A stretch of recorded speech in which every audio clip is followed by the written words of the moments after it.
all of you. This is Aisha Mirza here. This is my new channel, The Voice of A. I'll use Hindi and English, both the languages, because English is an official language and Hindi is my Rashtriya Bhasha. Now, I'll start my speech without wasting any time. On topic, current situation, hashtag lockdown.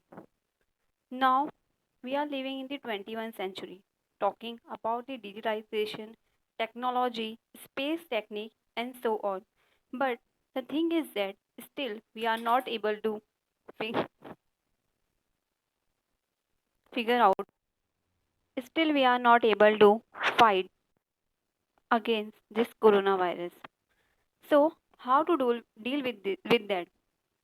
दोस्तों, इस current situation में जब कुछ भी हमें possible नज़र नहीं आ रहा है, हर कुछ असंभव सा प्रतीक हो रहा है, ऐसे में हम किस तरह से कोरोना वायरस से भी लड़ें और अपनी इकोनॉमी को भी संभालें, यह एक चिंता का विषय ही नहीं है, बल्कि एक गंभीर समस्या बनकर सामने आ रहा है। ऐसे में ना सिर्फ हमें कोरोना वायरस से लड़ना है, बल्कि हमारी इकोनॉमी को भी आगे बढ़ाना है। दोस्तों, जहाँ हम बात कर रहे हैं प्रिकॉशंस की, यदि हम गवर्नमेंट के गाइडलाइंस को फॉलो करें, ये तो बहुत अच्छी बात होगी, परंतु ये हमारी खुद की भी जिम्मेदारी बनती है कि हम किस तरह से प्रिकॉशंस लें, मास्क लगाएं, सोशल डिस्टेंसिंग का पालन करें, और अगर हमें ऐसे सिम्टम्स नज़र आते हैं कि कोरोना वायरस की वजह से हमें कोरोना हो सकता है, तो उसका इलाज कराएं और फ़ौरन डॉक्टर के पास जाएं। परंतु इकोनॉमी कैसे संभाल सकते हैं? यदि हम एकजुट होकर सामने आए, अपनी एकता और इंसानियत को दिखाएं, तो हम इसके विरुद्ध आसानी से लड़ सकते हैं। दोस्तों, ये बहुत ही मुश्किल समय है, परंतु साथ मिलकर चले तो वाकई इसे डील किया जा सकता है। वैसे तो ये बीमारी चाइना से आई है, पर यह समय इस बात का तो नहीं कि हम किसी देश को, किसी एक समुदाय को या किसी इंसान को इस बात के लिए दोष दें कि इसकी वजह से कोरोना वायरस फैला है। अब हमारी सिचुएशन ऐसी है कि हमें कोरोना वायरस से लड़ना है, ना कि उन बातों से लड़ना होगा कि जिनके कारण ये कोरोना वायरस फैल कर आया है। तो ऐसी सिचुएशन में हम कैसे लड़ें? अगर हमें सही से गाइडलाइंस दी जाए, तो हम इस वायरस से लड़ सकते हैं।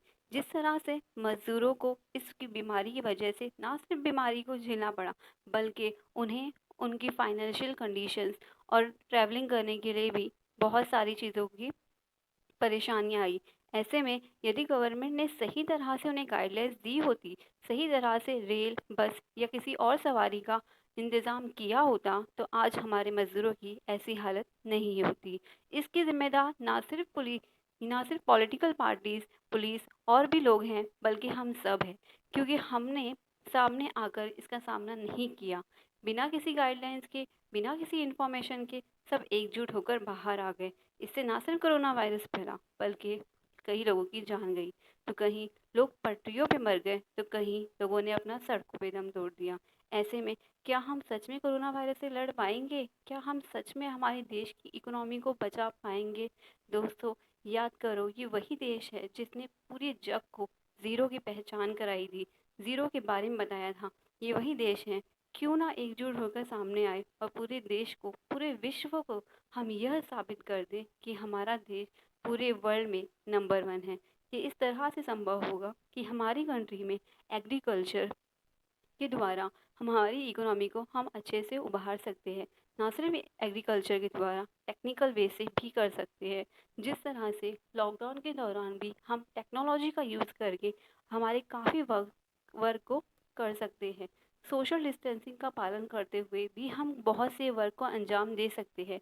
इस तरह से ना सिर्फ केसेस में कमी आएगी, बल्कि हमारी इकोनॉमी को भी हम आगे ले जा सकते हैं।